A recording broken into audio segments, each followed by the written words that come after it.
Today, Senator Lindsey Graham predicted that if President Trump were to fire Robert Mueller, it would mark the beginning of the end of his presidency. And one might ask themselves, why are you talking about this? People make, comments about what will happen very frequently. But it seems as if all the time I hear these goofy statements about Trump's exit, uh, and it's oftentimes by people who are not in positions of power, such as journalists, other news media figures. So to have a person who is supposedly, a legislator, even though I guarantee you, if you went around South Carolina and asked, any of the people there, what has Senator Graham done for you since taking office, 12 years ago?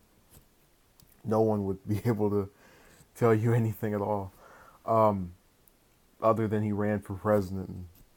And you saw where that went. So um, his comments did serve to make me think, it's been over a year, and it's been not just over a year of him being in office, but over a year since people, at least that were considered major figures, such as members of the House of Representatives, came forward and said, Trump is leading himself to impeachment. Um, he was only 2 weeks into being in office when a certain congresswoman, who will remain nameless, stated that his actions were leading him to being impeached or something to that effect. And then TYT had that video out back in August, either right after or right before the Unite the Right rally, where Cenk predicts that Trump will be removed, and there's definitely not serve out a full term in office, and likely by the end of the first 18 months of his term, he'd be out of there. And we're now entering, month 15, 16, and he's still here. But I go back to that video every midway through each month and just kind of sit there and laugh to myself, because it's funny to me that you had this prediction. It was just so off and wrong, and it is the ultimate personification of wanting something to such an extent that you make these reasons in your mind.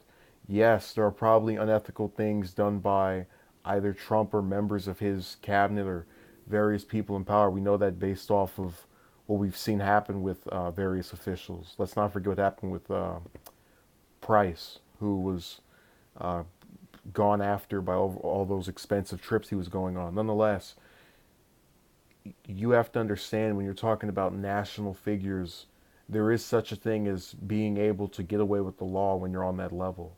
The guy down the street and your neighbor probably couldn't, but you, as a person who's won some high position in government, can do things that are unethical and be able to escape and retain your position.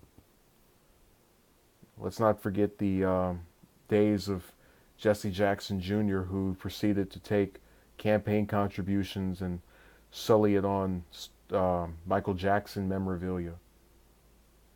It's not just the president, it's people who've been in office other than that, in lower positions, that were able to just be above the law until finally getting caught. And even they don't sometimes go to jail. Look what happened with Greg Gianforte. Assault a journalist, and then you could take a mug shot, and that's about it. So all of it is really entertaining, just watching people keep predicting, in 80 days, I'll be shocked if Trump is still there. 80 days pass. In 100 days, I'll be shocked if Trump's still there. 100 days pass. In 300 days, I'll be shocked if Trump's still there. It's going to get to a point where I'm just going to say, you know what? In 1,000 days, I'll be shocked if Trump's still there. Like, yeah, because his term is going to be over. We know he won't be there unless he gets a second term.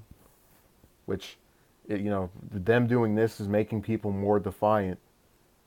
I'm telling you, there is a serious reverse effect where the more you tell someone how bad that person is, the more you bring people to their corner. There's a lot of Americans who think the investigation into Russia's involvement in the election and all of these other things is a waste of time. And I feel personally that it is.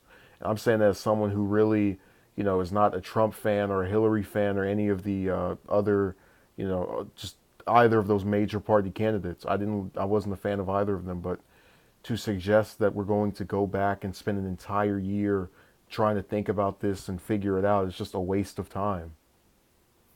So thank you, and hopefully by the end of this year, next year, we can just put this impeachment talk to rest.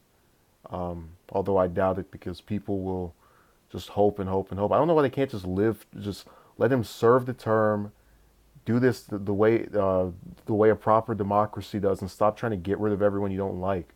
Republicans were doing that too with Obama, and that was about as successful as this.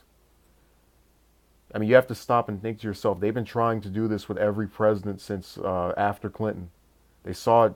They saw themselves get to impeaching someone there, even though it didn't get him removed from office, but not to where they actually are able to get anyone else to get to that same process.